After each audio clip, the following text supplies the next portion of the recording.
أشهد أن لا إله إلا الله وحده لا شريك له وأشهد أن محمدا عبده ورسوله أما بعد فأعوذ بالله من الشيطان الرجيم بسم الله الرحمن الرحيم الحمد لله رب العالمين الرحمن الرحيم مالك يوم الدين إياك نعبد وإياك نستعين اهدنا الصراط المستقيم صراط الذين أنعمت عليهم غير المغضوب عليهم ولا الضالين.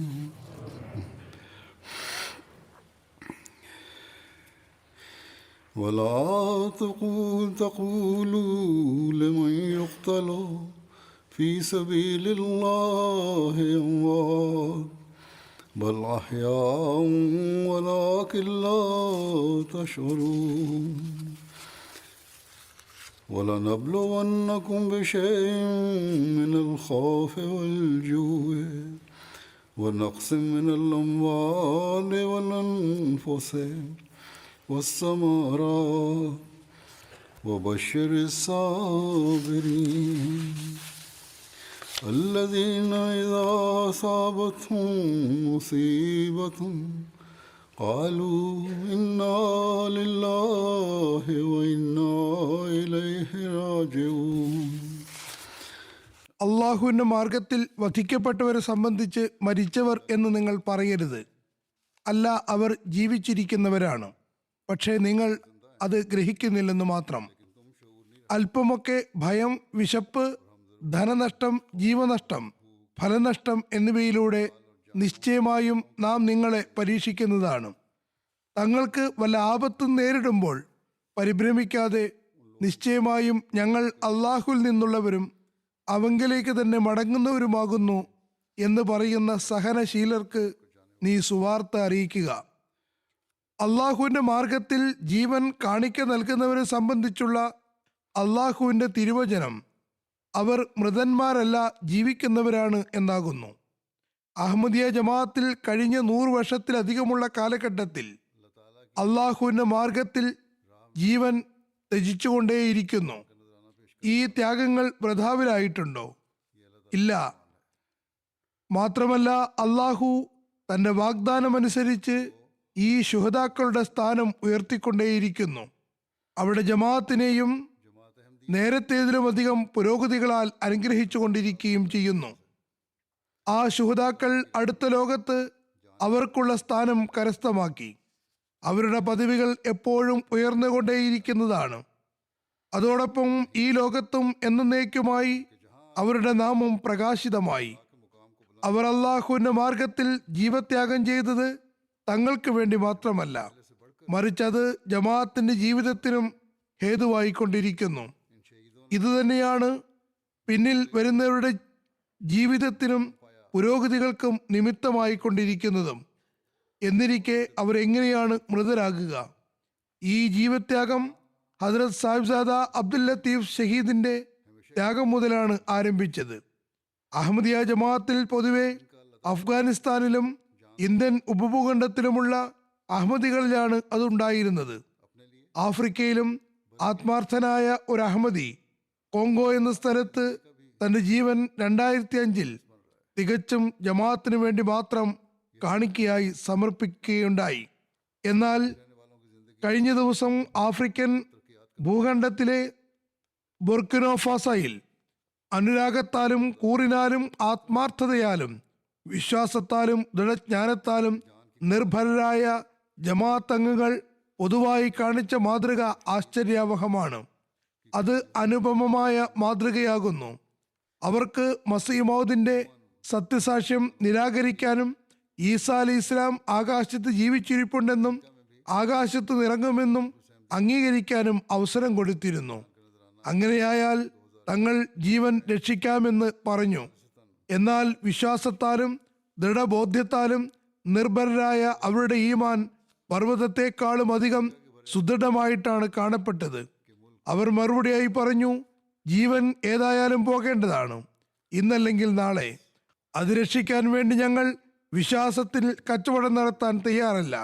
ഏതൊരു സത്യമാണോ ഞങ്ങൾ കണ്ടത് അത് ഞങ്ങൾക്ക് ഉപേക്ഷിക്കാൻ കഴിയില്ല. അങ്ങനെ ഒന്നിനു ശേഷം മറ്റൊന്നായി അവർ തങ്ങളുടെ ജീവൻ ത്യജിക്കുകയുണ്ടായി. അവരുടെ സ്ത്രീകളും കുട്ടികളും ഈ കാഴ്ച കാണുന്നുണ്ടായിരുന്നു. ആരും തന്നെ അലമുറയിട്ടില്ല. ചുരുക്കത്തിൽ ഇവർ ആഫ്രിക്കയിൽ മാത്രമല്ല, അഹമ്മദിയ ലോകത്ത് തന്നെ ഹസ്രത്ത് മസീഹ് മൗഊദ് അലി ഇസ്ലാമിന്റെ കാലഘട്ടത്തിലെ ഹസ്രത്ത് സാഹിബ് സദാ സാഹിബിന്റെ ത്യാഗത്തിന് ശേഷം തങ്ങളുടെ ത്യാഗങ്ങളുടെ പുതിയൊരു ചരിത്രമാണ് രചിച്ചത്. തങ്ങളുടെ ഭൗതിക ജീവിതങ്ങളെ ത്യജിച്ചുകൊണ്ട് അവർ ശാശ്വത ജീവിതം കരസ്ഥമാക്കുന്നവരായി മാറി. അവർ ജീവനും സമ്പത്തും സമയവും ത്യജിക്കാമെന്ന ശപഥം ചെയ്യുകയും അത് നിറവേറ്റുകയും ചെയ്തു. അത് നിറവേറ്റിയപ്പോൾ ആദ്യം വന്നവരെക്കാളും അവർ മുൻകടന്നുപോയി. അള്ളാഹു അവർ ഓരോരുത്തരെയും അവന്റെ മാർഗത്തിൽ ത്യാഗം ചെയ്യുന്നവർക്ക് നൽകിയിട്ടുള്ള സുവാർത്തകളുടെ അനന്തരാവകാശികളാക്കുമാറാകട്ടെ. ഇനി ഹ്രസ്വമായി ഈ ശുഹദാക്കളുടെ ജീവചരിത്രം വിവരിക്കാം. അതിൽ നിന്ന് അവരുടെ വിശ്വാസ ദാർഢ്യത്തെക്കുറിച്ച് മനസ്സിലാകുന്നതാണ്. വിശദീകരണങ്ങളുടെ അടിസ്ഥാനത്തിൽ ബുർക്കിനോ ഫാസയിലെ പട്ടണമായ ഡോറിയയിൽ മഹദിയാബാദ് ഒരു പുതിയ ആവാസ സ്ഥലമായിരുന്നു. അവിടെ ജമാഅത്തുണ്ട്. ജനുവരി 11 ഇഷായുടെ സമയത്ത് വരിഷ്ഠരായ 9 അഹമ്മദികളെ മസ്ജിദിന്റെ അങ്കണത്തിൽ മറ്റ് നമസ്കാരക്കാർക്ക് മുന്നിൽ ഇസ്ലാം അഹമ്മദിയത്തിന് നിഷേധിക്കാത്ത കാരണത്താൽ ഓരോരുത്തരെയായി വധിച്ചുകൊണ്ട് ഷഹീദാക്കി. ഇന്നാലില്ലാഹി വ ഇന്നാ ഇലൈഹി റാജിഊൻ. റിപ്പോർട്ടിന്റെ അടിസ്ഥാനത്തിൽ ഇഷായുടെ സമയത്ത് 4 മോട്ടോർ സൈക്കിളുകളിൽ 8 ആയുധധാരികൾ മസ്ജിദിൽ വരികയുണ്ടായി. ഈ ആയുധധാരികൾ മസ്ജിദിൽ വരുന്നതിന് മുമ്പേ അടുത്തുള്ള വഹാബികളുടെ മസ്ജിദിൽ ഉണ്ടായിരുന്നു. അവിടെ അവർ മഗ്‌രിബ് മുതൽ ഇശാ വരെയുള്ള സമയം കഴിച്ചുകൂട്ടി. എന്നാൽ അവിടെ ആർക്കും ഒരു നഷ്ടവും വരുത്തിയില്ല. കാരണം അവർ അഹമ്മദികൾക്ക് വേണ്ടി മാത്രം വന്നതായിരുന്നു. ഈ തീവ്രവാദികൾ അഹമ്മദിയ മസ്ജിദിൽ വന്നപ്പോൾ ആ സമയത്ത് മസ്ജിദിൽ ഇശായുടെ ബാങ്ക് കൊടുക്കുകയായിരുന്നു. അപ്പോഴേക്കും കുറച്ച് നമസ്കാരക്കാരും എത്തിയിരുന്നു. മറ്റുള്ളവരും വരുന്നുണ്ടായിരുന്നു. ബാങ്ക് കഴിഞ്ഞപ്പോൾ തീവ്രവാദികൾ ബാങ്ക് വിളിക്കുന്ന ആൾ മുഖേന അഹമ്മദികളോട് വേഗം തന്നെ പള്ളിയിലെത്താനും കുറച്ച് ആളുകൾ സംസാരിക്കാൻ വന്നിട്ടുണ്ടെന്നും വിളംബരപ്പെടുത്തിച്ചു. അവരെല്ലാവരും ഒരുമിച്ച് കൂടിയപ്പോൾ തീവ്രവാദികൾ ചോദിച്ചു, മസ്ജിദിലെ ഇമാം ആരാണ്? അൽഹാജ് ഇബ്രാഹിം ബദീഗ സാഹിബ്, അദ്ദേഹമാണ് മസ്ജിദിന്റെ ഇമാം എന്ന് പറഞ്ഞു. നായിബ് ഇമാം ആരാണെന്ന് ചോദിച്ചു. അപ്പോൾ ആഗ് ഉമർ അബ്ദുറഹ്മാൻ സാഹിബ്, അദ്ദേഹമാണ് നായിബ് ഇമാം എന്ന് പറഞ്ഞു. നമസ്കാര സമയമായപ്പോൾ ഇമാം ഇബ്രാഹിം സാഹിബ് തീവ്രവാദികളോട് പറഞ്ഞു, ഞങ്ങളെ നമസ്കരിക്കാൻ അനുവദിക്കുക. എന്നാൽ അവർ നമസ്കരിക്കാൻ അനുവാദം നൽകിയില്ല. ആയുധധാരികൾ ഇമാമിനോട് അഹമ്മദിയ ജമാഅത്തിന്റെ വിശ്വാസത്തെ സംബന്ധിച്ച് ഒരുപാട് ചോദ്യങ്ങൾ ഉന്നയിച്ചു. അതിനെല്ലാം ഇമാം സാഹിബ് തൃപ്തികരമായി സധൈര്യം മറുപടി നൽകി. ഇമാം സാഹിബ് പറഞ്ഞു, ഞങ്ങൾ മുസ്ലിങ്ങളാണ്, തിരുനബി സല്ലല്ലാഹു അലൈഹി വസല്ലമയെ വിശ്വസിക്കുന്നവരാണ്. അവർ ചോദിച്ചു, നിങ്ങൾ ഏത് ഫിർക്കയുമായി ബന്ധപ്പെട്ടവരാണ്? ഇമാം സാഹിബ് പറഞ്ഞു, ഞങ്ങൾ അഹമ്മദിയ മുസ്ലിം ജമാഅത്തുമായി ബന്ധപ്പെട്ടവരാണ്. പിന്നെ വിശ്വാസത്തെ സംബന്ധിച്ച് ചോദിച്ചു. ഉഗ്രവാദികൾ ചോദിച്ചു, നിങ്ങളുടെ വിശ്വാസപ്രകാരം ഹസ്രത്ത് ഈസ അലി ഇസ്ലാം ജീവിച്ചിരിപ്പുണ്ടോ അതോ മരിച്ചുപോയോ? ഇമാം സാഹിബ് പറഞ്ഞു, ഹസ്രത്ത് ഈസ അലി ഇസ്ലാം വഫാത്തായിരിക്കുന്നു. ആ ഉഗ്രവാദികൾ പറഞ്ഞു, ഇല്ല, ഈസ ആകാശത്ത് ജീവിച്ചിരിക്കുന്നു, തിരിച്ചു വന്ന് ദജ്ജാലിനെ കൊല്ലുന്നതാണ്, മുസ്ലിങ്ങളുടെ പ്രശ്നങ്ങൾ പരിഹരിക്കുന്നതാണ്. ഈ പ്രതീക്ഷയിലാണ് ഇരിക്കുന്നത്. തുടർന്ന് അവർ ചോദിച്ചു, ഇമാം മഹ്ദി ആരാണ്? ഇമാം സാഹിബ് പറഞ്ഞു, ഹസ്രത്ത് മിർസ ഗുലാം ഖാദിയാനി അലി ഇസ്ലാം ഇമാം മഹ്ദിയും വാഗ്ദത്ത മസീഹുമായി വന്നിരിക്കുന്നു. അവസാനം ഇതെല്ലാം കേട്ട ശേഷം ആ ആയുധധാരികൾ പറഞ്ഞു, അഹമ്മദികൾ മുസ്ലിങ്ങളല്ല. മറിച്ച് തികച്ചും കാഫിറാകുന്നു. അതിനുശേഷം അവർ ഇമാം സാഹിബിനെ മസ്ജിദിന്റെ അടുത്തുള്ള അഹമ്മദിയ തുന്നൽ കേന്ദ്രത്തിലേക്ക് കൊണ്ടുപോയി. അവിടെ ഹസ്രത്ത് മസീമദ് അലി ഇസ്ലാമിന്റെയും ഖലീഫമാരുടെയും ഫോട്ടോകൾ തൂക്കിയിട്ടുണ്ടായിരുന്നു. അവർ ആ ഫോട്ടോകൾ എടുത്ത് ഇമാം സാഹിബിനോടൊപ്പം തിരിച്ച് മസ്ജിദിൽ വന്നു. തുടർന്ന് അവർ ആ ഫോട്ടോകളെ കുറിച്ച് ഇമാം ഇബ്രാഹിമിനോട് ചോദ്യങ്ങൾ ഉന്നയിച്ചു. ഇമാം സാഹിബ് ഹസ്രത്ത് മസീമദ് അലി ഇസ്ലാമിന്റെയും ഖലീഫമാരുടെയും പേരുകൾ പറയുകയും ഓരോരോ ഫോട്ടോയെയും പരിചയപ്പെടുത്തുകയും ചെയ്തുകൊണ്ട് പറഞ്ഞു, ഹസ്രത്ത് മസീമദ് അലി ഇസ്ലാം ഇമാം മഹദിയും വാഗ്ദത്ത മസീഹുമായി വന്നിരിക്കുന്നു. അപ്പോൾ അവർ പറഞ്ഞു, നൗസുബില്ല, മിർസ ഗുലാം അഹമ്മദിന്റെ നിബുവത്ത് വാദം വ്യാജമാണ്. തുടർന്ന് ഭീകരവാദികൾ മസ്ജിദിലുണ്ടായിരുന്ന നമസ്കരിക്കാൻ വന്നവരെ കുട്ടികളും യുവാക്കളും മുതിർന്നവരുമായി വെവ്വേറെ ഗ്രൂപ്പുകളാക്കി. ആ സമയത്ത് മസ്ജിദിൽ കുട്ടികളും യുവാക്കളും മുതിർന്നവരും സ്ത്രീകളുമടക്കം 60-70 പേരുണ്ടായിരുന്നു. പർദയുടെ മറുഭാഗത്ത് 10-12 ലജ്ന ആ സമയത്ത് നമസ്കരിക്കുന്നതിന് വേണ്ടി ഉണ്ടായിരുന്നു. പ്രായത്തിനനുസരിച്ച് ഗ്രൂപ്പുകൾ ആക്കിയതിനു ശേഷം ഭീകരവാദികൾ മുതിർന്നവരോട് പള്ളിയുടെ അങ്കണത്തിലേക്ക് വരാൻ പറഞ്ഞു. ആ സമയത്ത് മസ്ജിദിൽ 10 അൻസാർ ഉണ്ടായിരുന്നു. അതിലൊരാൾ വികലാംഗനും ആയിരുന്നു. ആ വികലാംഗനായ സഹോദരനും മറ്റ് അൻസാർ സഹോദരന്മാരോടൊപ്പം എഴുന്നേറ്റ് പുറത്തേക്ക് വരാൻ ഒരുങ്ങിയപ്പോൾ അവർ അദ്ദേഹത്തോട് പറഞ്ഞു, നിന്നെക്കൊണ്ട് പ്രയോജനമൊന്നുമില്ല, നീ അവിടെ തന്നെ ഇരുന്നു കൊള്ളുക. ബാക്കി 9 പേരെയും കൊണ്ട് പള്ളിയുടെ അങ്കണത്തിലേക്ക് വന്നു. മസ്ജിദിന്റെ അങ്കണത്തിൽ നിർത്തിയ ശേഷം ഇമാം ഇബ്രാഹിം ബദീഗ സാഹിബിനോട് പറഞ്ഞു, അഹമ്മദിയത്തിന് നിഷേധിക്കുകയാണെങ്കിൽ അദ്ദേഹത്തെ വെറുതെ വിടുന്നതായിരിക്കും. ഇമാം സാഹിബ് മറുപടിയായി പറഞ്ഞു, എന്റെ തല കൊയ്യുകയാണെങ്കിൽ പോലും അങ്ങനെ ചെയ്തു കൊള്ളുക. പക്ഷെ ഞാൻ അഹമ്മദിയത്ത് ഒഴിവാക്കുന്നതല്ല. ഞാൻ കണ്ടെത്തിയ സത്യത്തിൽ നിന്ന് പിന്മാറാൻ സാധ്യമല്ല. വിശ്വാസത്തിനു മുന്നിൽ ജീവന് എന്ത് പ്രസക്തിയാണുള്ളത്? ഭീകരവാദികൾ ഇമാം സാഹിബിന്റെ കഴുത്തിൽ വലിയ കത്തി വെച്ചു. അദ്ദേഹത്തെ കിടത്തി അറുക്കാനാണ് ആഗ്രഹിച്ചത്. ഇമാം സാഹിബ് പ്രതിരോധിച്ചുകൊണ്ട് പറഞ്ഞു, ഞാൻ കിടന്നു മരിക്കുന്നതിനേക്കാളും നിന്നുകൊണ്ട് ജീവൻ നൽകാനാണ് ഇഷ്ടപ്പെടുന്നത്. അപ്പോൾ അവർ ഇമാം സാഹിബിന് നേർക്ക് നിറയൊഴിച്ചുകൊണ്ട് അദ്ദേഹത്തെ ഷഹീദാക്കി. ഏറ്റവും ആദ്യം ഇമാം അൽഹാജ് ഇബ്രാഹിം ബദീഗ സാഹിബിന്റെ ഷഹാദത്താണ് നടന്നത്. ഇമാം സാഹിബിനെ നിർദ്ദയം ഷഹീദാക്കിയതിനു ശേഷം മറ്റെല്ലാവരും ഭയന്നുകൊണ്ട് തങ്ങളുടെ വിശ്വാസത്തിൽ നിന്ന് പിന്മാറുമെന്നാണ് തീവ്രവാദികൾ കരുതിയത്. അങ്ങനെ അവർ അടുത്ത അഹമ്മദി സഹോദരനോട് പറഞ്ഞു, അഹമ്മദിയത്തിൽ നിന്ന് പിന്മാറണം, അല്ലെങ്കിൽ നിങ്ങളുടെ ഇമാമിന്റെ അവസ്ഥ തന്നെയായിരിക്കും നിങ്ങൾക്കും ഉണ്ടാകുക. ആ സഹോദരൻ വളരെ ധൈര്യത്തോടെയും സ്ഥൈര്യത്തോടെയും പറഞ്ഞു, അഹമ്മദിയത്തിൽ നിന്ന് പിന്മാറാൻ സാധ്യമല്ല.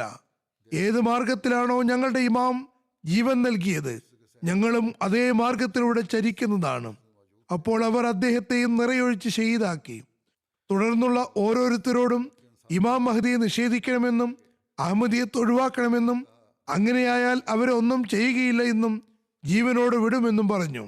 പക്ഷേ എല്ലാ അഹമ്മദികളും പർവ്വത സമാനമായ സ്ഥൈര്യം പ്രകടിപ്പിച്ചുകൊണ്ട് ധൈര്യപൂർവ്വം സ്ഥൈര്യപൂർവ്വം ഷഹാദത്തിനെ ആലിംഗനം ചെയ്ത് സ്വീകരിച്ചു.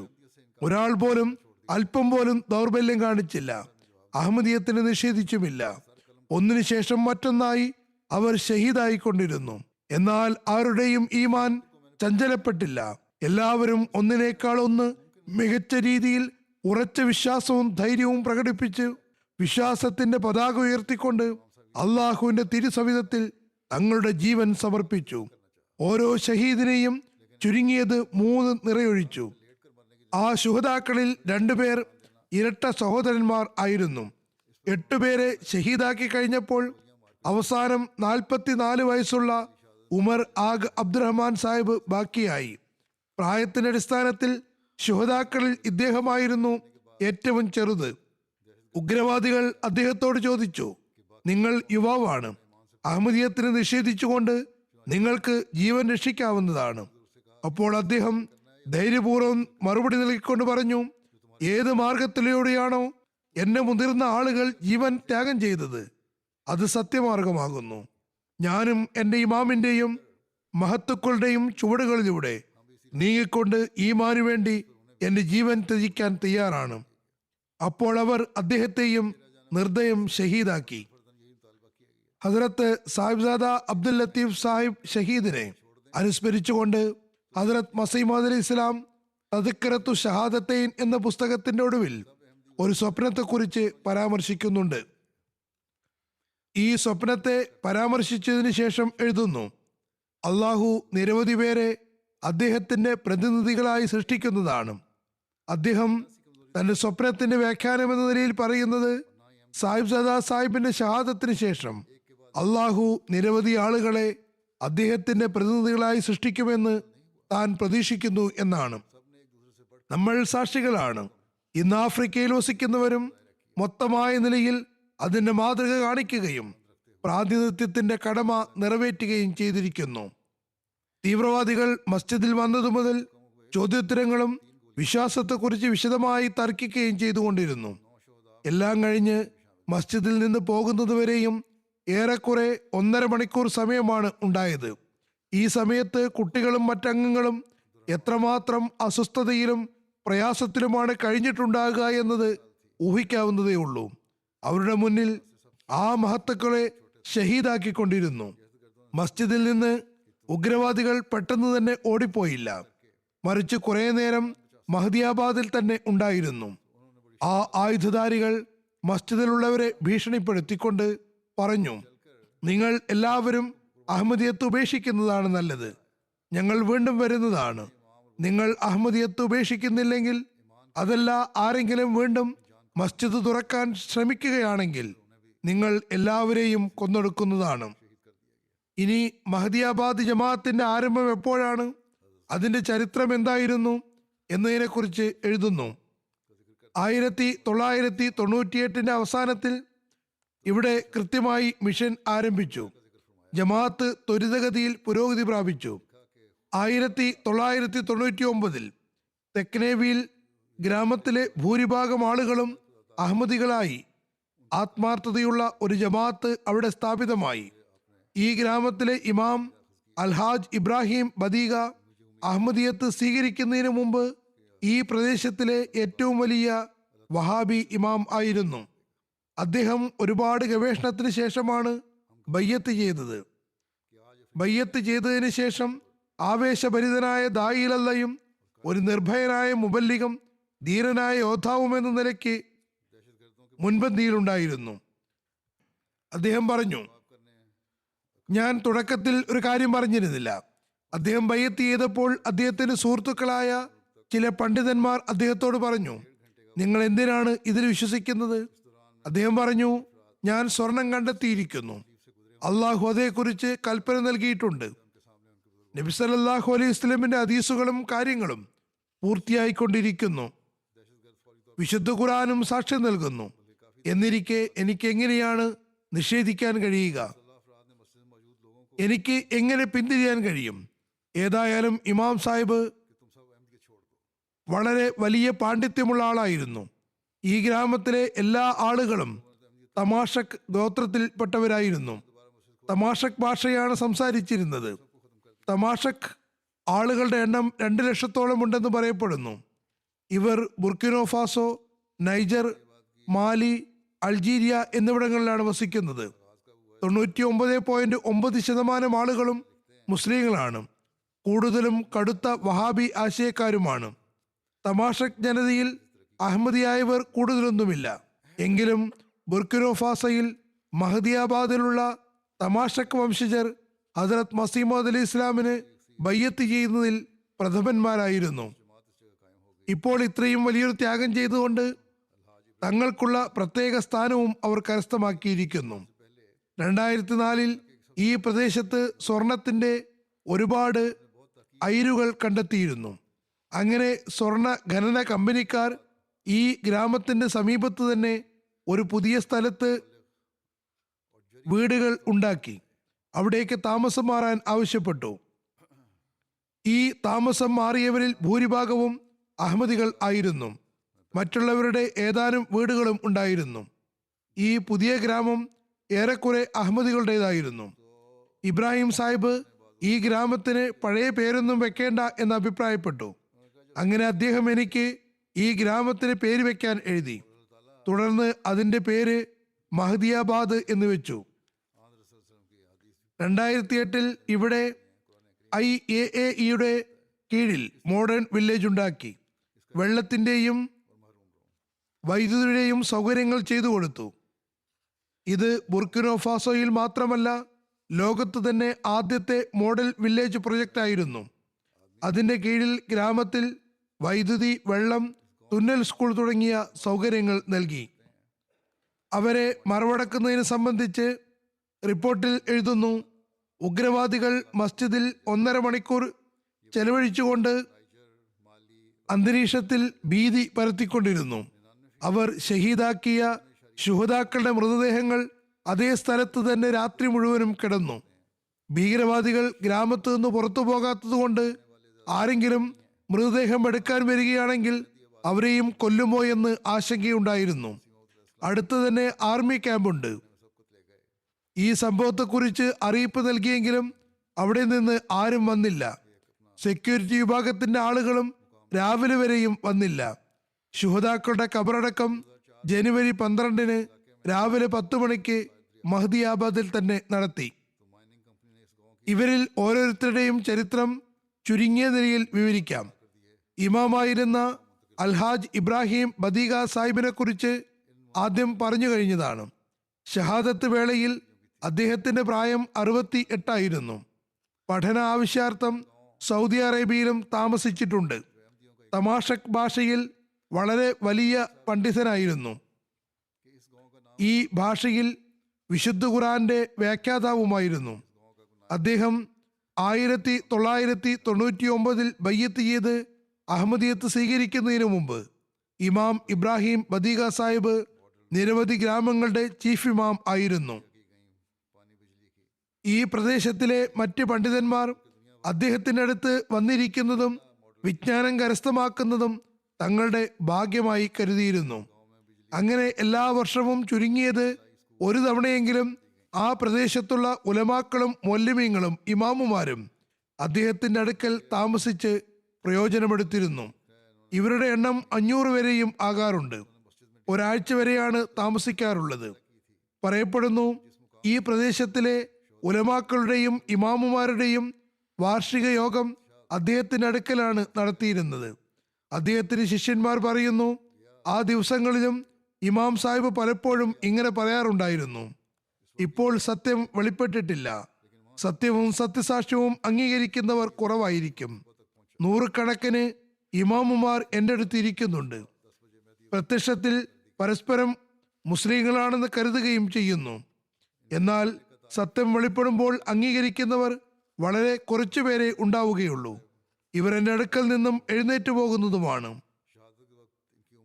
നന്മയും തക്വയും ജ്ഞാനവും ഉണ്ടായിരുന്നതുകൊണ്ട് സത്യം വെളിപ്പെടാനുണ്ട് എന്നും അതിനുശേഷം പ്രവാചക വിരോധികളുടെ ശീലമനുസരിച്ച് ഇവർ എതിർക്കുമെന്നും കാലഘട്ടത്തിന്റെ അവസ്ഥകളെ കുറിച്ച് അദ്ദേഹം വിലയിരുത്തുകയുണ്ടായി.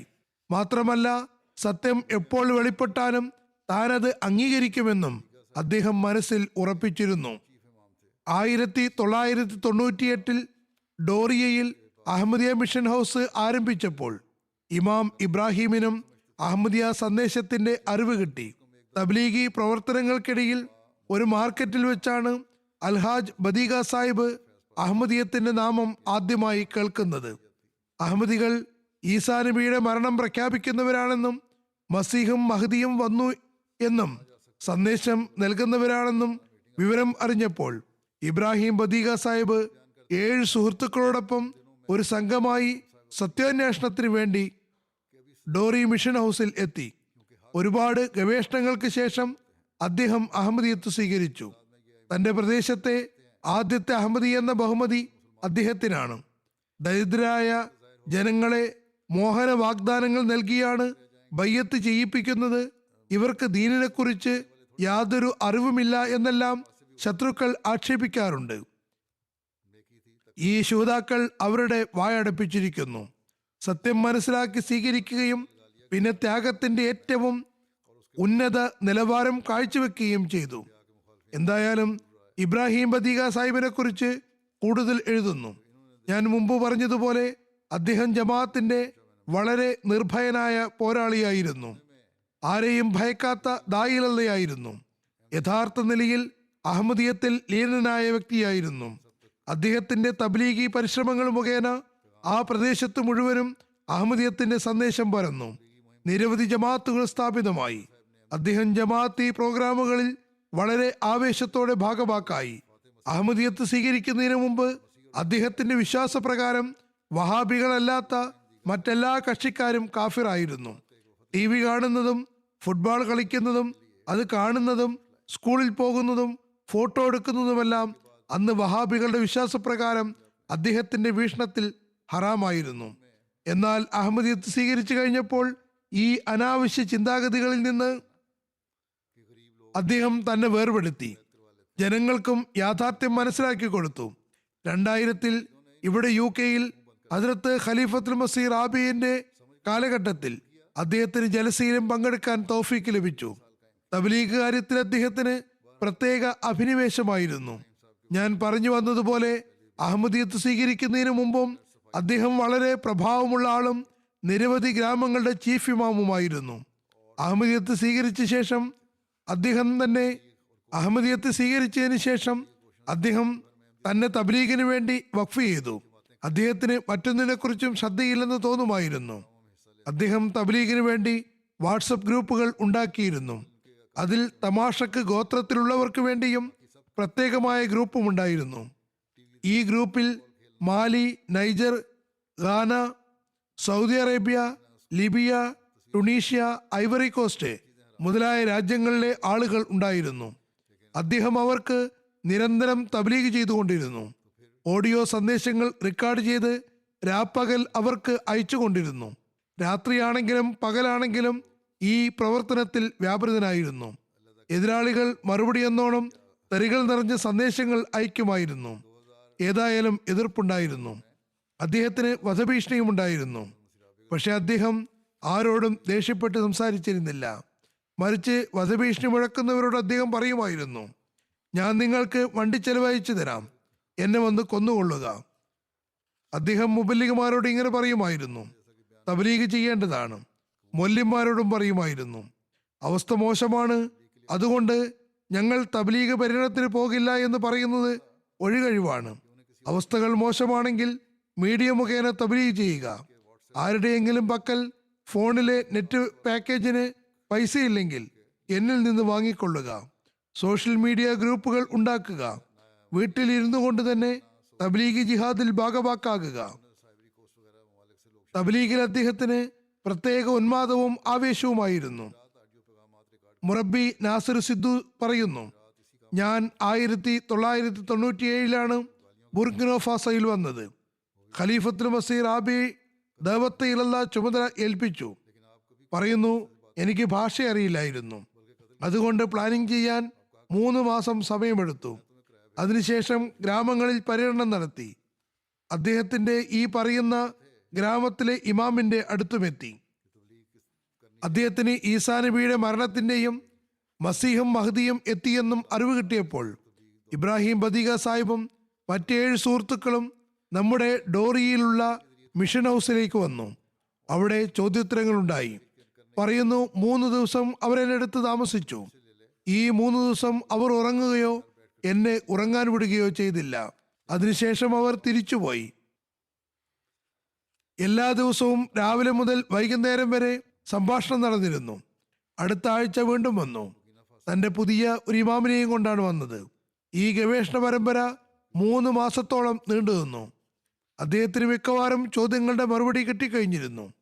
എന്നാൽ അഹമ്മദിയത്ത് സ്വീകരിക്കുന്നതിനെ കുറിച്ച് ഒരിക്കലും തന്റെ നിലപാട് വെളിപ്പെടുത്തിയില്ല.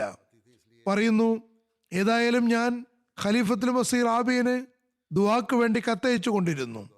ഒരു ദിവസം ഇമാം സാഹിബ് വന്ന് ബയ്യത്ത് ഫോറം പൂരിപ്പിച്ചു. ഞാൻ അദ്ദേഹത്തോട് ചോദിച്ചു, താങ്കളുടെ കൂടെ സ്ഥിരം വന്നിട്ടുണ്ടായിരുന്നവരെവിടെ? അവരെപ്പോഴാണ് സ്വീകരിക്കുക? അപ്പോൾ അദ്ദേഹം പറഞ്ഞു, അവരെല്ലാവരും സ്വീകരിക്കും, പക്ഷെ ഏറ്റവും ആദ്യം അഹമ്മദിയത്തിൽ പ്രവേശിക്കാൻ ഞാൻ ആഗ്രഹിക്കുന്നു. അതുകൊണ്ടാണ് ഞാൻ വന്നത്. അദ്ദേഹത്തിന് ഖിലാഫത്തുമായും അനന്തമായ കൂറുണ്ടായിരുന്നു. ബുർക്കിനോ ഫാസോ അമീർ സാഹിബ് എഴുതുന്നു, 45ഓളം ഗ്രാമങ്ങൾ അദ്ദേഹത്തിന് കീഴിലുണ്ടായിരുന്നു. അദ്ദേഹം ഹജ്ജ് ചെയ്യുകയും അവിടെ താമസിച്ച് അറിവ് കരസ്ഥമാക്കുകയും ചെയ്തിട്ടുണ്ട്. നല്ലപോലെ അറബി അറിയാമായിരുന്നു, സംസാരിക്കുകയും ചെയ്തിരുന്നു. ആ പ്രദേശത്ത് മുഴുവനും നല്ലപോലെ തബ്ലീഗ് ചെയ്തു. സൈക്കിളിൽ ഗ്രാമത്തിലേക്ക് പോകുമായിരുന്നു. ഈ പ്രദേശത്ത് നിരവധി ആളുകളെ അഹമ്മദിയത്തിന്റെ പ്രകാശത്താൽ പ്രഭാപൂരിതരാക്കി. അദ്ദേഹം മുഖേന ഈ പ്രദേശത്തുള്ള വലിയ വലിയ പണ്ഡിതന്മാർ അഹമ്മദിയത്തിൽ പ്രവേശിച്ചു. ഇവിടെയുള്ള അധികം ജമാത്തുകളും അദ്ദേഹത്തിന്റെ ശ്രമപരമായിട്ടാണ് ഉണ്ടായത്. എപ്പോൾ ലണ്ടനിൽ പോകാൻ അവസരം കിട്ടുമ്പോഴും അദ്ദേഹം ഞങ്ങളോട് കാലത്തിന്റെ ഖലീഫയുടെ സുഖവരം അന്വേഷിക്കുമായിരുന്നു. വലിയ സ്നേഹം പ്രകടിപ്പിച്ചിരുന്നു.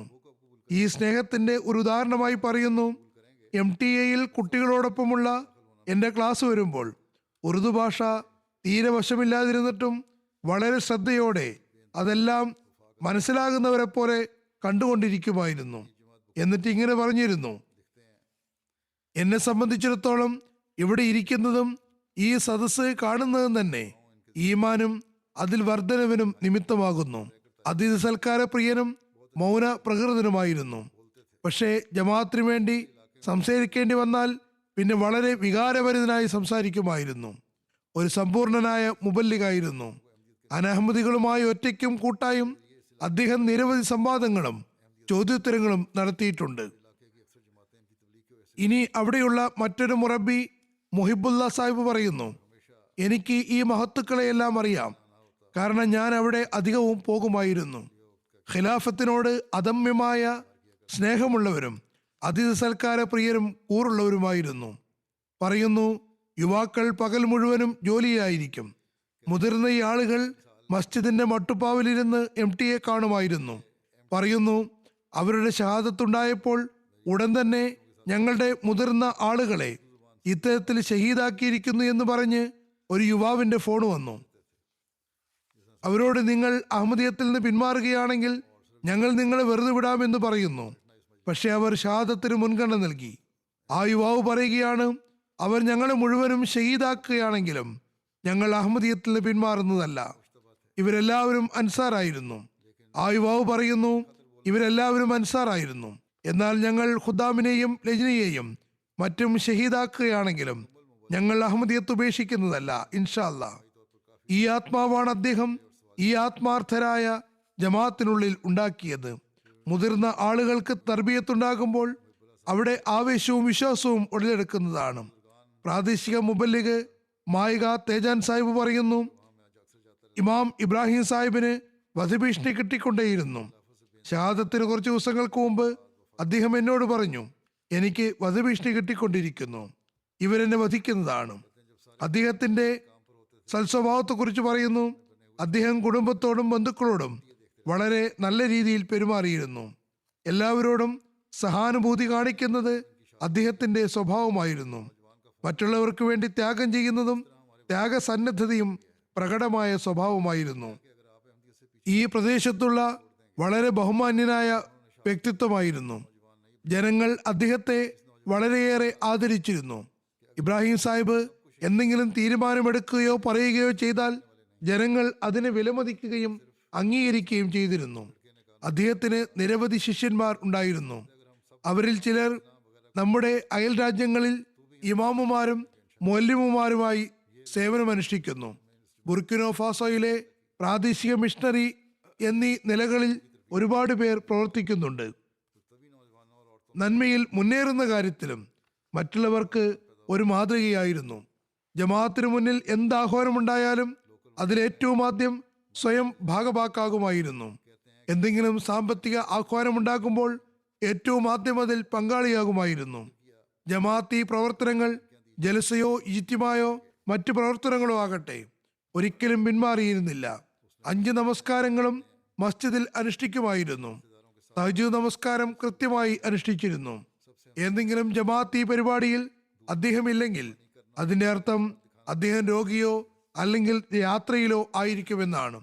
ജമാഅത്തി പ്രവർത്തനങ്ങളിൽ ഭാഗഭാക്കാകാൻ ഒരിക്കലും ചെലവുകൾ പരിഗണിച്ചിരുന്നില്ല. അദ്ദേഹം 2 വിവാഹങ്ങൾ ചെയ്തിട്ടുണ്ട്. അതിൽ അള്ളാഹു അദ്ദേഹത്തിന് 11 മക്കൾ നൽകിയിട്ടുണ്ട്. മുറബി ഖാലിദ് മഹമ്മൂദ് സാഹിബ് എഴുതുന്നു, ഇവരെല്ലാവരും ആത്മാർത്ഥതയുടെയും കൂറിന്റെയും പരിമളമുള്ളവരായിരുന്നു. ഖിലാഫത്തിനോട് സ്നേഹവും ആത്മാർപ്പണവുമുള്ള അഹമ്മദികളായിരുന്നു. 2008 ഞാൻ ഖിലാഫത്ത് ജൂബിലിയുടെ വർഷം ഘാനയിൽ പര്യടനത്തിന് പോവുകയും അവിടെ ജലസയിൽ പോകുകയും ചെയ്തിരുന്നു. ആയിരക്കണക്കിന് അഹമ്മദികൾ ബുർക്കിനോ ഫാസോ, മാലി തുടങ്ങിയ സ്ഥലങ്ങളിൽ നിന്ന് എന്നെ കാണാൻ വന്നിരുന്നു. ആ സന്ദർഭത്തിൽ ഘാന ജമാഅത്ത് ആതിഥ്യവും താമസ സൗകര്യവും നല്ല രീതിയിൽ ഒരുക്കിയിരുന്നു. എങ്കിലും ഡോറിയിൽ നിന്ന് വന്നിരുന്ന ഈ ഏതാനും സഹോദരങ്ങൾക്ക് ഭക്ഷണം കിട്ടുന്നത് വൈകുകയോ ഭക്ഷണം കിട്ടാതിരിക്കുകയോ ഉണ്ടായി. പിന്നെ കുറെ നേരത്തിന് ശേഷം രാത്രി മാർക്കറ്റിൽ നിന്ന് വാങ്ങിക്കൊടുക്കുകയാണ് ഉണ്ടായത്. അപ്പോൾ ഞാൻ മുറബി സാഹിബിനോട് അവരെ കണ്ട് സമാപനം ചെയ്യാനും എൻ്റെ ഭാഗത്ത് നിന്ന് അവർക്ക് സ്നേഹം അറിയിക്കാനും പറഞ്ഞു. പക്ഷേ അവിടെ ഉണ്ടായിരുന്നവരെല്ലാം ഏകസ്വരത്തിൽ പറഞ്ഞു, ഞങ്ങൾ കാലത്തിന്റെ ഖലീഫയെ കാണാനും കൂടിക്കാഴ്ചയ്ക്കും വേണ്ടിയാണ് വന്നത്. ഞങ്ങൾ കാണുകയും കൂടിക്കാഴ്ച നടത്തുകയും ചെയ്തപ്പോൾ ഞങ്ങളുടെ ക്ഷീണവും വിശപ്പുമെല്ലാം ഇല്ലാതായിരിക്കുന്നു. ഞങ്ങൾക്ക് യാതൊരു പരാതിയുമില്ല. മാത്രമല്ല, ഞങ്ങൾ കൂടിയിരുന്ന് മുലാഖാത്തിനെ കുറിച്ച് സംസാരിക്കുകയും അതിൽ ആനന്ദം കൊള്ളുകയുമാണ്. ഏതായിരുന്നാലും ഞാനും ആ സമയത്ത് അസ്വസ്ഥനായിരുന്നു. കാരണം ഇവർ നീണ്ട യാത്ര കഴിഞ്ഞ് വന്നവരാണ്. ഒരുപാട് ആളുകൾ ആ സമയത്ത് സൈക്കിളിലാണ് വന്നിരുന്നത്. അവർക്കുള്ള സംവിധാനം ഉണ്ടായിരുന്നില്ല. പെട്ടെന്ന് തന്നെ ഏർപ്പാടുകൾ ചെയ്യാൻ ശ്രമിക്കുകയുണ്ടായി. പക്ഷേ മറുഭാഗത്ത് അവരുടെ ആത്മാർത്ഥതയും കൂറും അത്ഭുതാവഹമായിരുന്നു. ആ സമയത്തും എനിക്ക് അവരുടെ സന്ദേശം ലഭിച്ചിരുന്നു. ഞാൻ ആ സമയത്തും ആശ്ചര്യപ്പെട്ടു പോയി. അവരെത്ര ഉറച്ച വിശ്വാസികളാണ്. മൗലം അൽഹാജ് മഹമ്മൂദ് ഡക്കോ സാഹിബ് പറയുന്നു, ഷെരീഫ് ഓദെ സാഹിബ് ബെനിനിൽ പര്യടനത്തിന് വന്നപ്പോൾ ഇമാം സാഹിബ് ബുർക്കിനോ ഫാസോയിൽ നിന്ന് ബസ്സിൽ രാത്രി യാത്ര ചെയ്ത് 1000 കിലോമീറ്റർ താണ്ടി രാവിലെ 3 മണിക്ക് അവിടെ എത്തി. 30 മണിക്കൂറുകൾ ദുഷ്കരമായ യാത്രയായിരുന്നു. അവിടെ റോഡുകളും അത്ര നല്ലതല്ലായിരുന്നു. പക്ഷെ അദ്ദേഹം നല്ല സന്തോഷത്തിലായിരുന്നു. വീണ്ടും മുന്നോട്ട് യാത്രയുണ്ടായിരുന്നു. അത് അദ്ദേഹത്തോടൊപ്പം ചെയ്തു. എല്ലാ പ്രോഗ്രാമുകളിലും പങ്കെടുക്കുകയും ചെയ്തു. ജമാഅത്തി സേവനത്തിന് ഒരു പ്രത്യേക ആവേശമായിരുന്നു. ബെനിനിൽ ഉള്ള മസ്ജിദുകൾ കണ്ടപ്പോൾ വളരെ സന്തോഷത്തോടുകൂടി പറഞ്ഞു, നോക്കുക, ഇതും ഹദ്രത്ത് മസീഹ് അലി ഇസ്ലാമിന്റെ സത്യത്തിനുള്ള ഒരു തെളിവാകുന്നു.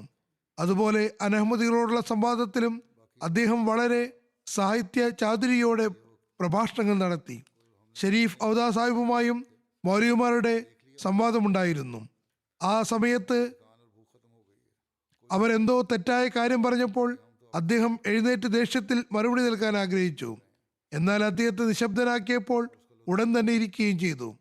തുടർന്ന് അനഹമ്മദികൾ പറഞ്ഞു, നിങ്ങൾ ഞങ്ങളെ മുസ്ലിങ്ങളാണെന്ന് മനസ്സിലാക്കുന്നു എങ്കിൽ ഞങ്ങളുടെ പിന്നിൽ നമസ്കരിക്കുക. ആ സമയത്ത് അദ്ദേഹം എഴുന്നേറ്റ് എന്ന് പറഞ്ഞു, ഞങ്ങളെ കാഫിർ എന്ന് പറയുകയും ഞങ്ങളുടെ ഇമാമിനെ സ്വീകരിക്കാൻ തയ്യാറാകാതിരിക്കുകയും ചെയ്യുന്നവരുടെ പിന്നിൽ ഞങ്ങൾക്ക് എങ്ങനെയാണ് നമസ്കരിക്കാൻ കഴിയുക? ഹദ്രത്ത് മസീഹ് അലി ഇസ്ലാം കാലത്തിന്റെ ഇമാമാണെന്ന് അംഗീകരിക്കുകയാണെങ്കിൽ ഞങ്ങൾ അങ്ങനെ നമസ്കരിക്കുന്നതുമാണ്. ബെനിനിലെ ഒരു പ്രാദേശിക റിട്ടയർഡ് മൗലവി പറയുന്നു, അദ്ദേഹം കാലത്തിന്റെ ഖലീഫയോടുള്ള സ്നേഹത്തിനുള്ള ഒരു ജീവൽ ചിത്രമായിരുന്നു. അദ്ദേഹം പറയുമായിരുന്നു, എനിക്ക് ഒരു പാകിസ്ഥാനി മുബല്ലിഗാണ് അഹമ്മദിയത്തിന്റെ സന്ദേശം നൽകിയത്. ഞാൻ ആ ദിവസം മുതൽ അഹമ്മദിയായിരിക്കുന്നു. ലോകത്തിന്റെ മോശം ഖിലാഫത്ത് വ്യവസ്ഥിതിയുമായി മാത്രം ബന്ധപ്പെട്ടിരിക്കുന്നു എന്നും അതുതന്നെയാണ് യഥാർത്ഥ വഴിയെന്നും ഞാൻ പഠിച്ചിരിക്കുന്നു. മരണശ്വാസം വരെയും ഞാൻ അതിൽ നിലനിൽക്കുന്നതുമാണ്. മൗലവി സാഹിബ് പറയുന്നു, അദ്ദേഹം പറഞ്ഞത് യഥാർത്ഥത്തിൽ ചെയ്തു കാണിക്കുകയും ചെയ്തു. ബെനിനിലെ പ്രാദേശിക മൗലവി ഈസ സാഹിബ് പറയുന്നു, എനിക്കൊരു നീണ്ട കാലമായി അദ്ദേഹവുമായി ബന്ധമുണ്ട്. അദ്ദേഹം ആരോടും തർക്കമുള്ള മനുഷ്യനായിരുന്നില്ല. അദ്ദേഹം എല്ലാ കർമ്മങ്ങളിലും മുൻപന്തിയിൽ ഉണ്ടായിരുന്ന യഥാർത്ഥ അഹമ്മദിയായിരുന്നു. തബ്ലീഗിലും ചന്തയിലും എല്ലാ കാര്യത്തിലും പ്രഥമനായിരുന്നു. അതുകൊണ്ട് തന്നെയാണ് മറ്റ് 8 അൻസാറുകൾ അദ്ദേഹത്തിന്റെ മുന്നിൽ ലബ്ബൈക്ക് പറഞ്ഞുകൊണ്ട് തങ്ങളുടെ ജീവൻ അള്ളാഹുവിന്റെ സവിധത്തിൽ ത്യജിക്കുന്നവരായത്. ബുർക്കിനോ ഫാസോ ജാമിയ പ്രിൻസിപ്പൽ എഴുതുന്നു, ആരോ ഒരാൾ സ്വപ്നം കണ്ടിരുന്നു. അപ്പോൾ ഖലീഫത്തുൽ മസീഹ് റാബി ജമാഅത്ത് അമീറിന് ഇങ്ങനെ എഴുതി, സ്വപ്നം അനുഗ്രഹീതമാണ്. അതിനർത്ഥം ആ രാജ്യത്തിന്റെ മണ്ണ് ഫലഭൂയിഷ്ടമാണ്. എന്റെ പര്യടനത്തിന് ശേഷം ഇൻഷാ അല്ലാഹ് അത് സത്യത്തെ സ്വീകരിച്ചുകൊണ്ട് പ്രകാശത്താൽ ശോഭിതമാകും. അള്ളാഹു അങ്ങനെ തന്നെ ആക്കുമാറാകട്ടെ. ഞാൻ മനസ്സിലാക്കുന്നത് അവിടെ ഖലീഫത്തുൽ മസീഹ് ആബിന്റെ പര്യടനം ഉണ്ടായില്ല. ഏതായാലും 2004 ഞാൻ അവിടെ സന്ദർശനത്തിന് പോയി. അതിനുശേഷം ബുർക്കിനോ ഫാസോയുടെ മണ്ണിൽ അഹമ്മദിയത്തിന്റെ വിത്ത് വിതയ്ക്കപ്പെട്ടിരുന്നു. ഇനി അത് വേഗം തന്നെ ശാശ്വത ഫലങ്ങൾ നൽകുമെന്ന് എനിക്ക് പൂർണ്ണമായും ഉറപ്പുണ്ടായിരുന്നു. ബുർക്കിനോ ഫാസോയിലെ ജനങ്ങൾ തീർച്ചയായും വളരെ മഹത്തുക്കളാകുന്നു. അള്ളാഹു അവരെ അഹമ്മദിയത്തിന് പ്രകാശം കൊണ്ട് പ്രശോഭിതരാക്കിയതിൽ ഞാൻ സന്തോഷവാനാണ്. ഞാൻ ബുർക്കിനോ ഫാസോയിലെ ജമാഅത്ത് അംഗങ്ങളിൽ കണ്ട ഉണർവ് അത്ഭുതാവഹമാണ്. വരുന്ന 2-3 വർഷങ്ങൾക്കകം പരിണനത്തിന്റെ അതിമഹത്തായ ഫലങ്ങൾ വെളിപ്പെടുകയും ജമാഅത്ത് ത്വരിതഗതിയിൽ പുരോഗതി പ്രാപിക്കുകയും ചെയ്യും ഇൻഷാ അല്ലാ. ഇത് ഞാൻ എൻ്റെ സന്ദർശനത്തിന് ശേഷം അവർക്ക് എഴുതിയതായിരുന്നു. ആഫ്രിക്കയിലെ ജമാഅത്തുകളിൽ ബുർക്കിനോ ഫാസോയിലെ അഹമ്മദികളിൽ ഞാനൊരു പ്രത്യേക കാര്യം കണ്ടിട്ടുണ്ട്. കൂടിക്കാഴ്ചയുടെ അവസരത്തിൽ ഓരോരുത്തരും ആലിംഗനം ചെയ്യാൻ ആഗ്രഹിച്ചിരുന്നു. പിന്നെ അവരുടെ സ്നേഹവും കാണേണ്ടത് തന്നെയായിരുന്നു. പ്രിൻസിപ്പൽ സാഹിബ് എഴുതുന്നു, ഇന്ന് മഹദിയാബാദിലെ ആത്മാർത്ഥരായ ആളുകൾ അനിതര സാധാരണമായ ത്യാഗങ്ങൾ നൽകിക്കൊണ്ട് തീർച്ചയായും വളരെ വലിയ മഹത്തുക്കളാണ് എന്ന് താങ്കൾ എഴുതിയതിനെ സാധൂകരിച്ചിരിക്കുന്നു. രണ്ടാമത്തേത് അൽ ഹസൻ അഗ് മാലിയൽ സാഹിബാകുന്നു. ഷഹാദത്ത് വേളയിൽ 71 വയസ്സായിരുന്നു അദ്ദേഹത്തിന് പ്രായം. തൊഴിൽപരമായി കർഷകനായിരുന്നു. 1999 അഹമ്മദിയത്ത് സ്വീകരിച്ചു. ഗ്രാമത്തിലെ പ്രാരംഭ അഹമ്മദികളിൽ ഉൾപ്പെടുന്നു.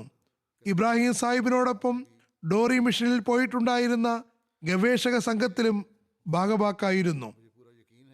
അദ്ദേഹം ബയ്യത്ത് ചെയ്തതിനു ശേഷം വിശ്വസ്തതയിലും കൂറിലും പുരോഗതി പ്രാപിച്ചുകൊണ്ടിരുന്നു. ഖിലാഫത്തുമായി അഗാധമായ കൂറുണ്ടായിരുന്നു. ജമാഅത്തായ നമസ്കാരത്തിൽ ശുഷ്കാന്തിയുള്ള ആളും തഹജ്ജുദ് കൃത്യമായി അനുഷ്ഠിക്കുന്ന ആളും ചന്തകളുടെ കാര്യത്തിൽ കൃത്യനിഷ്ഠയുള്ള വ്യക്തിയും തന്റെ കുടുംബത്തിന് നല്ല മാതൃക സ്ഥാപിച്ച വ്യക്തിയുമായിരുന്നു. പൊതുവിൽ ജമാഅത്തിന് വേണ്ടി അദ്ദേഹം ജീവനും സമ്പത്തും സമയവും കൊണ്ട് ചെയ്ത ത്യാഗങ്ങൾ അസാധാരണമായിരുന്നു. അദ്ദേഹം ബുർക്കിനോ ഫാസോയിലെ 4-5 വ്യത്യസ്ത പ്രാദേശിക ഭാഷകൾ സംസാരിച്ചിരുന്നു. അതുകൊണ്ട് അദ്ദേഹത്തിന്റെ സുഹൃത്ത് വലയം രാജ്യത്തിലെ മുഴുവൻ ജമാഅത്തുകളിലുമുണ്ട്. ജൽസ സാലാനയുടെ അവസരത്തിൽ മറ്റ് റീജിയനുകളിൽ നിന്ന് വന്നിരുന്നവരുമായി ഭാഷ അറിയുന്ന കാരണത്താൽ വളരെ ഇഴകിച്ചേരുമായിരുന്നു. ആളുകൾ അദ്ദേഹത്തെ വളരെയധികം ഇഷ്ടപ്പെട്ടിരുന്നു. അദ്ദേഹത്തിന്റെ സദസ്സിലിരുന്ന് സന്തോഷിച്ചിരുന്നു. ജമാഅത്തിന്റെ ഏത് പദ്ധതിയുടെ ആഹ്വാനമാണെങ്കിലും അതിൽ ആവേശപൂർവ്വം ഭാഗഭാക്കാകുമായിരുന്നു. കഴിഞ്ഞ വർഷം ജമാഅത്ത് വഖഫ് ആർസിക്ക് വേണ്ടി ആഹ്വാനം ചെയ്തപ്പോൾ മഹദിയാബാദിൽ നിന്ന് ഇദ്ദേഹമാണ് ആദ്യം പേര് എഴുതിച്ചത്. മഹദിയാബാദിലെ ദുഃഖകരമായ സംഭവത്തിൽ അദ്ദേഹത്തിന്റെ ഇരട്ട സഹോദരനായ ഹുസൈൻ ആഗ് മലിയൽ സാഹിബും ഷഹീദാവുകയുണ്ടായി. ഹുസൈൻ അഗ് മാലിയൽ സാഹിബ് ഇരട്ട സഹോദരന്മാരിൽപ്പെട്ട ആളായിരുന്നു എന്ന് ഞാൻ പറഞ്ഞിരുന്നുവല്ലോ. ഇദ്ദേഹവും 71 വയസ്സ് പ്രായമുള്ള ആളായിരുന്നു. 1999 തന്നെയാണ് ബയ്യത്ത് ചെയ്യാനുള്ള തൗഫീക്ക് ലഭിച്ചത്. തന്റെ ഗ്രാമത്തിലെ ആദ്യകാല അഹമ്മദികളിൽ ഉൾപ്പെടുന്നു. അൽഹാജ് ഇബ്രാഹിമിന്റെ കൂടെ ഡോറി മിഷനിൽ പോയ അന്വേഷണ സംഘത്തിൽ പങ്കാളിയായിരുന്നു. ഇപ്പോൾ മഹദിയാബാദിൽ സയീം അൻസാറുള്ള എന്ന നിലയ്ക്ക് സേവനത്തിന് തൗഫീക്ക് ലഭിച്ചുകൊണ്ടിരിക്കുകയായിരുന്നു. അൻസാർ സഹോദരങ്ങളെ വളരെ നല്ല രീതിയിൽ സംഘടിപ്പിക്കാനുള്ള കഴിവുണ്ടായിരുന്നു. അവരെ ജമാഅത്തി പരിപാടികളിലും മറ്റും കർമ്മ നിരതരാക്കിയിരുന്നു. തർബിയത്തിന്റെ വിവിധ പ്രോഗ്രാമുകൾ നടത്തിയിരുന്നു. മസ്ജിദ് വൃത്തിയാക്കുകയും മറ്റ് സ്ഥലങ്ങളിൽ വക്കാരമരും നടത്തിയിരുന്നു. ചന്തകളിൽ കൃത്യനിഷ്ഠയുള്ള ആളായിരുന്നു. 5 നേരം നമസ്കാരങ്ങൾ പള്ളിയിൽ വന്ന് അനുഷ്ഠിക്കുന്നതിലും തഹജ്ജുദ് നമസ്കാരത്തിലും കൃത്യനിഷ്ഠ പുലർത്തിയിരുന്നു. മഹദിയാബാദിലെ ദുഃഖകരമായ സംഭവത്തിൽ ഞാൻ പറഞ്ഞതുപോലെ അദ്ദേഹത്തിന്റെ ഇരട്ട സഹോദരനൊപ്പം ഷഹീദായി. അവർ രണ്ടുപേരും ഒരേ ദിവസം ഈ ലോകത്തേക്ക് വരികയും ഒരേ ദിവസം തന്നെ ഈ ലോകത്ത് നിന്ന് പോവുകയും ചെയ്തിരിക്കുന്നു. ഇനി ഹമീദ് അഗ് അബ്ദുറഹ്മാൻ സാഹിബാണ്. ഇദ്ദേഹത്തിന് 67 വയസ്സായിരുന്നു പ്രായം. തൊഴിൽപരമായി ഇദ്ദേഹവും കർഷകനായിരുന്നു. 1999 ഇദ്ദേഹവും അഹമ്മദിയത്ത് സ്വീകരിച്ചത്. വളരെ ശുദ്ധഹൃദയനും നിർമ്മല സ്വഭാവിയുമായിരുന്നു. ജമാഅത്തി പരിപാടികളിൽ പങ്കെടുക്കുന്നതിൽ എപ്പോഴും മുൻപന്തിയിലുണ്ടായിരുന്നു. എന്തെങ്കിലും പ്രോഗ്രാമിന് അദ്ദേഹം സന്നിഹിതനല്ലെങ്കിൽ, ഏതെങ്കിലും വളരെ തിരക്ക് പിടിച്ച പണിയോ അല്ലെങ്കിൽ രോഗിയോ ആയിരിക്കുമെന്ന് ഉറപ്പായിരുന്നു. അതല്ലാതെ പങ്കെടുക്കാതിരിക്കുമായിരുന്നില്ല. ഇമാം ഇബ്രാഹിം സാഹിബിന്റെ സഹായിയായ സുഹൃത്തുക്കളിൽ ഉൾപ്പെട്ടിരുന്നു. തന്റെ കുടുംബത്തെയും ജമാഅത്തി സംവിധാനവുമായി ചേർത്ത് നിർത്താനും ജമാഅത്തി പ്രോഗ്രാമുകളിൽ പങ്കെടുക്കാനും ഉപദേശിച്ചിരുന്നു. അഹമ്മദിയ ഖിലാഫത്തുമായി ആത്മാർത്ഥമായ കൂറുണ്ടായിരുന്നു. ഒരുപാട് നേരം മസ്ജിദിൽ കഴിച്ചുകൂട്ടുമായിരുന്നു. MTA പ്രോഗ്രാമുകൾ കണ്ടിരുന്നു. പ്രത്യേകിച്ചും ഖുത്ബ വളരെ കൃത്യമായും ശ്രദ്ധയോടെയും കേട്ടിരുന്നു. അടുത്തത് സുൽഹ് അഗ് ഇബ്രാഹിം സാഹിബ്. ഷഹാദത്ത് വേളയിൽ ഇദ്ദേഹത്തിന് 67 വയസ്സായിരുന്നു പ്രായം. തൊഴിൽപരമായി ഇദ്ദേഹവും കർഷകനായിരുന്നു. ജമാഅത്തായ നമസ്കാരത്തിൽ വളരെ ശ്രദ്ധാലുവും ചന്തകൾ കൃത്യമായി കൊടുക്കുകയും ചെയ്തിരുന്നു. മജ്ലിസ് അൻസാറുള്ളയുടെ ഊർജ്ജസ്വലനായ അംഗവും ജമാഅത്തിലെ വളരെ നിസ്വാർത്ഥനായ വ്യക്തിയുമായിരുന്നു. ഇബ്രാഹിം സാഹിബിന്റെ വലം കൈയുമായിരുന്നു. അള്ളാഹുവിന്റെ അനുഗ്രഹത്താൽ വളരെ അറിവുള്ള ആളായിരുന്നു. വൈജ്ഞാനിക ചർച്ചകൾ നടത്തുന്നത് അദ്ദേഹത്തിന്റെ സ്വഭാവമായിരുന്നു. ജമാഅത്തിൽ അൻസാർ അംഗങ്ങൾ വൈജ്ഞാനിക സംഭാഷണങ്ങൾ നടത്തുമ്പോൾ അദ്ദേഹവും ആ സദസ്സിൽ ഉണ്ടാകുമായിരുന്നു. വളരെ നിർമ്മലനും സൽസ്വഭാവത്തിന്റെ ഉടമയുമായിരുന്നു. എല്ലാ വലിയവരോടും ചെറിയവരോടും നല്ല രീതിയിൽ വർത്തിക്കുന്നത് അദ്ദേഹത്തിന്റെ സ്വഭാവമായിരുന്നു. ജൽസ സാലാനയിലും ഇജിത്തിമയിലും പങ്കെടുക്കാൻ ആർക്കെങ്കിലും ചെലവിനില്ലെങ്കിൽ, അതല്ലെങ്കിൽ കുറവുണ്ടെങ്കിൽ അദ്ദേഹം അവർ പങ്കെടുക്കുന്നതിന് വേണ്ടി അവരെ സഹായിക്കുമായിരുന്നു. ഇന്നും ഡോറി എന്ന സ്ഥലത്ത് നിന്ന് പുറത്തേക്ക് യാത്ര ചെയ്യുന്നതിന് വളരെ ധൈര്യം ആവശ്യമാണ്. കാരണം എല്ലാ ഭാഗത്തും തീവ്രവാദികൾ ഭയം വിധിച്ചിരിക്കുന്നു. പക്ഷേ എന്നിട്ടും എല്ലാ പ്രയാസങ്ങളും കണ്ടിട്ടും മഹദിയാബാദിൽ നിന്ന് ഡിസംബർ അവസാന ആഴ്ചയിലെ ബുർക്കിനോ ഫാസോയുടെ ജൽസ സാലാനിയിൽ പങ്കെടുക്കുകയുണ്ടായി. അടുത്തത് ഉസ്മാൻ ആഗ് സോദെ സാഹിബാണ്. അദ്ദേഹത്തിന് 59 വയസ്സുണ്ടായിരുന്നു. ആത്മാർത്ഥനും ത്യാഗസന്നദ്ധനുമായ അഹമ്മദിയായിരുന്നു. ജമാഅത്തിനു വേണ്ടി സമ്പത്തും സമയവും ത്യാഗം ചെയ്തിരുന്നു. അവസാനം അള്ളാഹു ജീവത്യാഗത്തിനും തൗഫീക്ക് നൽകി. മഹദിയാബാദിലെ മസ്ജിദ് നിർമ്മാണ വേളയിൽ വെള്ളം എത്തിക്കുമായിരുന്നു. നിർമ്മാണ പ്രവർത്തനങ്ങളിൽ തുടർച്ചയായി സഹായിച്ചു കൊണ്ടിരുന്നു. ആവേശപൂർവ്വം അതിൽ ഭാഗവാക്കായിരുന്നു. നമസ്കാരത്തിൽ ബദ്ധശ്രദ്ധനും ചന്തകളിൽ കൃത്യനിഷ്ഠയുള്ള ആളുമായിരുന്നു. സമ്പാദിച്ചു കൊണ്ടുവരുമ്പോൾ ഏറ്റവും ആദ്യം ചന്തയുടെ തുക നൽകുമായിരുന്നു. ഇത്തരം ചിന്താഗതിയുള്ളവർ എതിരാളികൾ പറയുന്നത് പോലെ പൈസയുടെ അത്യാഗ്രഹത്തിലാണോ ബയ്യത്ത് ചെയ്യുന്നത്? അദ്ദേഹം ജോലി സംബന്ധമായി കച്ചവടക്കാരനായിരുന്നു. ചെരുപ്പ് വിൽപ്പനയായിരുന്നു. ചെരുപ്പ് വാങ്ങാൻ കഴിവില്ലാത്തവരോ പൈസ കുറവുള്ളവരോ ആണെങ്കിൽ പോലും അദ്ദേഹം ആരെയും വെറും കൈയോടെയും നഗ്നപാതനായും തിരിച്ചയച്ചിരുന്നില്ല. പൈസ ഇല്ലെങ്കിലോ പൈസ കുറവാണെങ്കിലോ സാരമില്ല, പിന്നീട് തന്നാൽ മതി എന്ന് പറയുമായിരുന്നു. അടുത്തത് അഗ് അലി അഗ് മാഗോയിൽ സാഹിബാണ്. 1970 അദ്ദേഹം ജനിച്ചത്. തന്റെ പിതാവിനോടൊപ്പം 1999 അഹമ്മദിയത്ത് സ്വീകരിച്ചു. തൊഴിൽപരമായി കർഷകനായിരുന്നു. ബിലാരെ അഹമ്മദിയ ജമാഅത്തിൽ ബാങ്ക് കൊടുക്കുന്ന ആളായിരുന്നു. കുറച്ച് വർഷങ്ങൾക്ക് മുമ്പ് ഭീകരവാദികൾ കാരണം അദ്ദേഹത്തിന് തന്റെ ഗ്രാമത്തിൽ നിന്ന് മാറേണ്ടതായി വന്നു. അങ്ങനെ മഹദിയാബാദിൽ താമസമായി. വളരെ ആത്മാർത്ഥനായ അഹമ്മദിയായിരുന്നു. നമസ്കാരങ്ങളിലും ചന്തകളിലും കൃത്യനിഷ്ഠയുള്ള ആളായിരുന്നു. ജമാഅത്തിന്റെ എല്ലാ പരിപാടികളിലും ആവേശപൂർവ്വം പങ്കെടുത്തിരുന്നു. അടുത്തത് മൂസ അഗ് ഇബ്രാഹിം സാഹിബാണ്. ഷഹാദത്ത് വേളയിൽ 53 വയസ്സായിരുന്നു പ്രായം. ഇദ്ദേഹവും കർഷകനാണ്. ജമാഅത്തി പ്രവർത്തനങ്ങളിൽ എപ്പോഴും മുന്നിലുണ്ടായിരുന്നു. അഹമ്മദി ആകുന്നതിന് മുമ്പ് വഹാബി ഫിർക്കയുടെ ഊർജ്ജസ്വലനായ അംഗമായിരുന്നു. നമസ്കാരത്തിൽ ബദ്ധശ്രദ്ധനും തഹജ്ജുദ് കൃത്യമായി അനുഷ്ഠിക്കുന്ന ആളുമായിരുന്നു. മഗ്‌രിബ് നമസ്കാരത്തിന് പള്ളിയിൽ വന്നാൽ ഇശാ നമസ്കാരത്തിന് ശേഷമാണ് തിരിച്ചു പോയിരുന്നത്.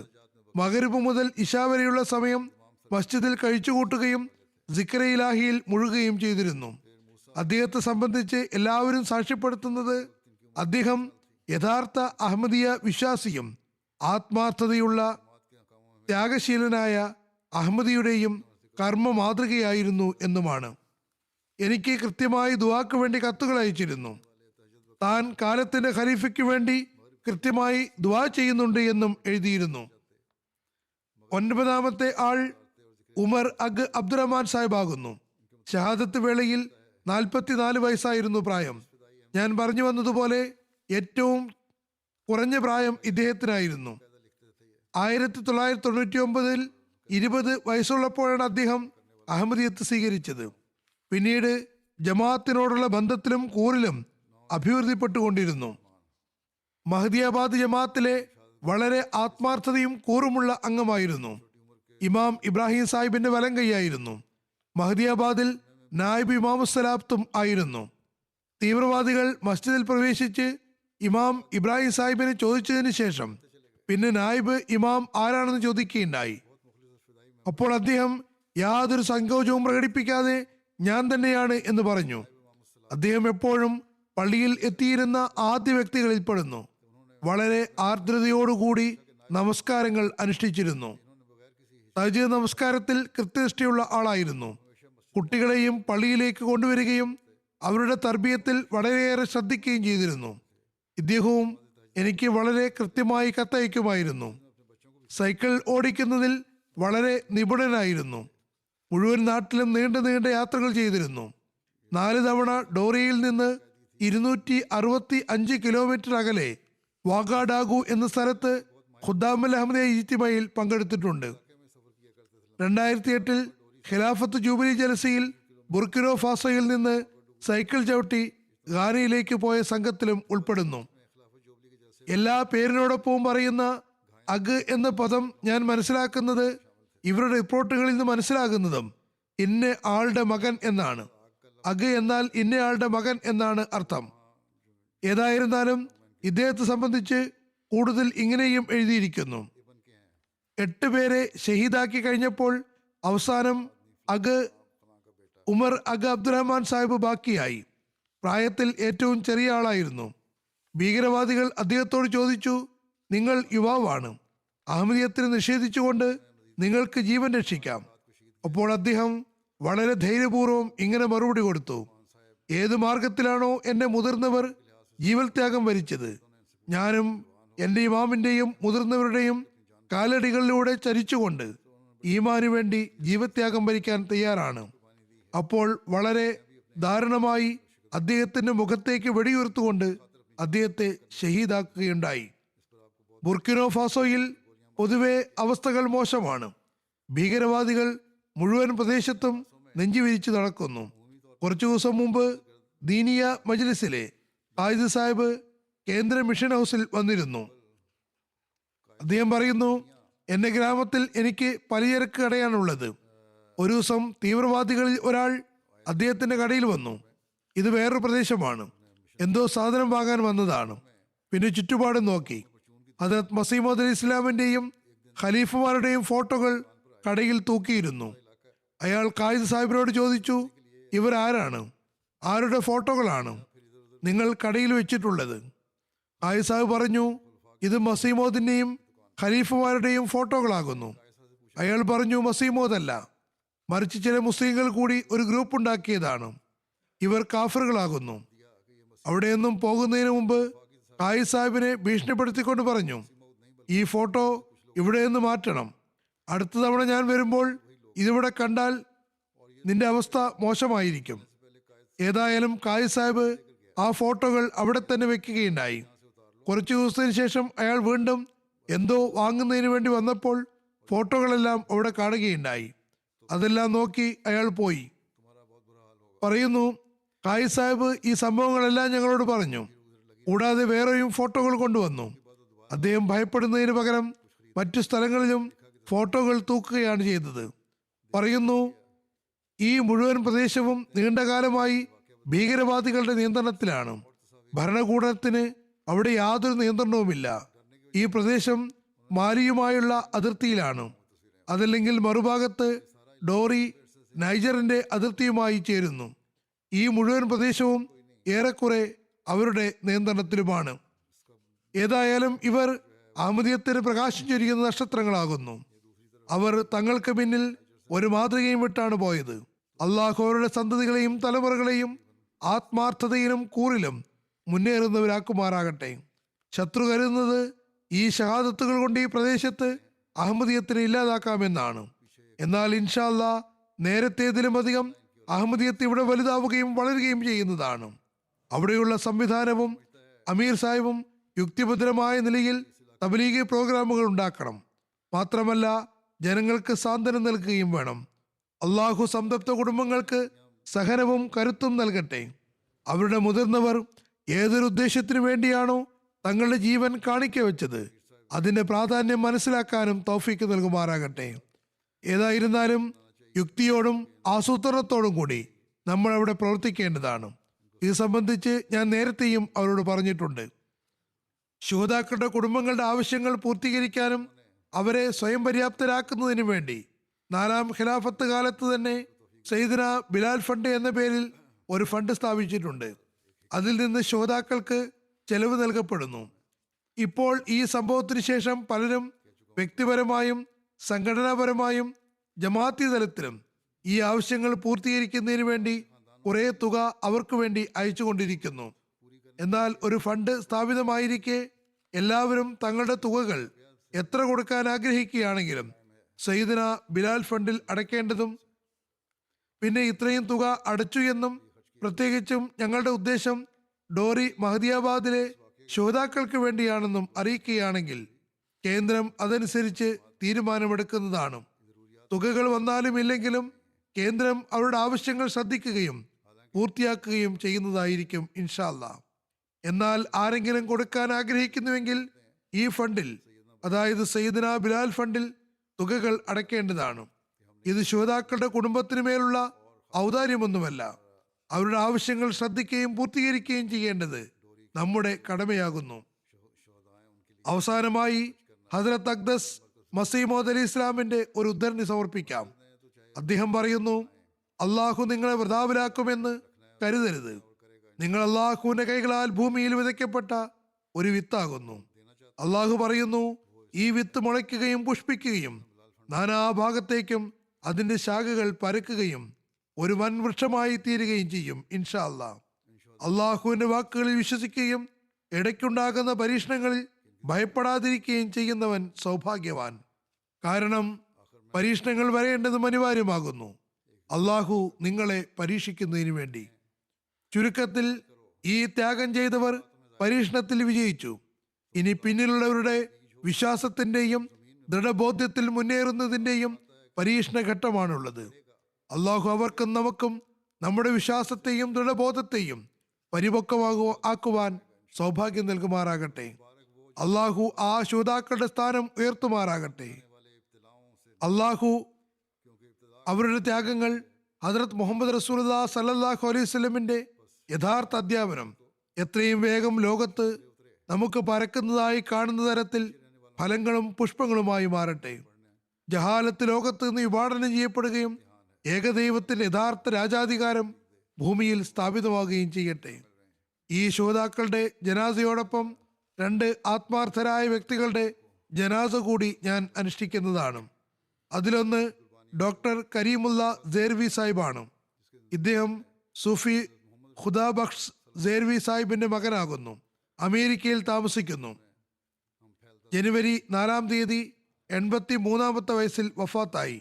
ഇന്നാ ലില്ലാഹി വ ഇന്നാ ഇലൈഹി റാജിഊൻ. അള്ളാഹുവിന്റെ അനുഗ്രഹത്താൽ മൂസിയായിരുന്നു. ഇദ്ദേഹത്തിന്റെ പിതാവ് സൂഫി ഖുദാബക്ഷ് സാഹിബ് 1928-ൽ 17-ാമത്തെ വയസ്സിൽ ആദ്യാനിൽ പോയി ഖലീഫ സാനിയുടെ കയ്യിൽ ബയ്യത്ത് ചെയ്തു. കരീമുല്ല സേർവി സാഹിബ് ഹസരത്ത് മലിക് സൈഫുർ റഹ്മാൻ സാഹിബിന്റെ ജാമാതാവുമായിരുന്നു. വലിയ വിജ്ഞാനമുള്ള ആളായിരുന്നു. ഇദ്ദേഹം പല പുസ്തകങ്ങളും എഴുതിയിട്ടുണ്ട്. ജമാഅത്തി സേവനങ്ങൾക്കും അദ്ദേഹത്തിന് തൗഫീക്ക് ലഭിച്ചിരുന്നു. അള്ളാഹു അദ്ദേഹത്തോട് ഓർമ്മയോടെയും കരുണയോടെയും വർത്തിക്കുമാറാകട്ടെ.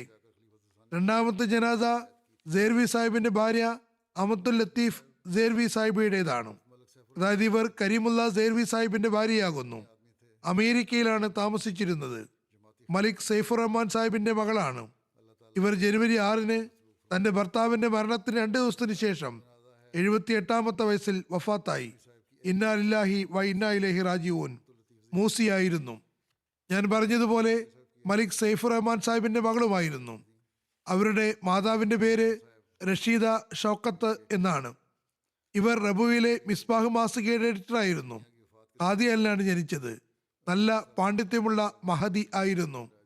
നല്ല വിദ്യാഭ്യാസമുണ്ടായിരുന്നു. MSc ചെയ്തിട്ടുണ്ടായിരുന്നു. ജമാഅത്തി സേവനങ്ങൾക്കും അവർക്ക് തൗഫീക്ക് ലഭിച്ചു. അള്ളാഹു പരേതിയോട് പൊറുമയോടെയും കരുണയോടെയും പെരുമാറട്ടെ. ഇവരുടെ സഹോദരൻ മലിക് മുജീബ് റഹ്മാൻ സാഹിബ് തൻ്റെ സഹോദരിയെയും സഹോദരി ഭർത്താവിനെയും കുറിച്ച് എഴുതുന്നു. അവർ വളരെ സ്നേഹമുള്ള ആളുകളായിരുന്നു. വളരെയേറെ പ്രയാസങ്ങൾ സഹിച്ചിട്ടുണ്ട്. പക്ഷേ ഒരിക്കലും ഒന്നിനെക്കുറിച്ചും പരാതിപ്പെട്ടിരുന്നില്ല. അവർ ആരെക്കുറിച്ചും മോശമായി പറയുന്നത് കേട്ടിട്ടില്ല. രണ്ടുപേരും ജ്ഞാനത്തിന്റെ ആഴമുള്ള സമുദ്രമായിരുന്നു. ജീവിതത്തിന്റെ അവസാന നിമിഷം വരെയും എല്ലാവരെയും സ്നേഹിക്കുന്നവരും മറ്റുള്ളവരുടെ ആവശ്യങ്ങൾ ശ്രദ്ധിക്കുന്നവരും വളരെയേറെ സ്നേഹമുള്ളവരുമായിരുന്നു. മാഷാ അല്ലാ, വളരെ നല്ല ജീവിതമാണ് അവർ കഴിച്ചു കൂട്ടിയത്. തങ്ങളുടെ ചുറ്റുപാടിലും സമൂഹത്തിലും മറ്റുള്ളവർക്ക് മേൽ വളരെ നല്ല പ്രഭാവവും ഈ രണ്ടുപേരും ഉണ്ടാക്കിയിരുന്നു. അള്ളാഹു അവരോട് പൊറുമയോടെയും കരുണയോടെയും വർത്തിക്കുമാറാകട്ടെ.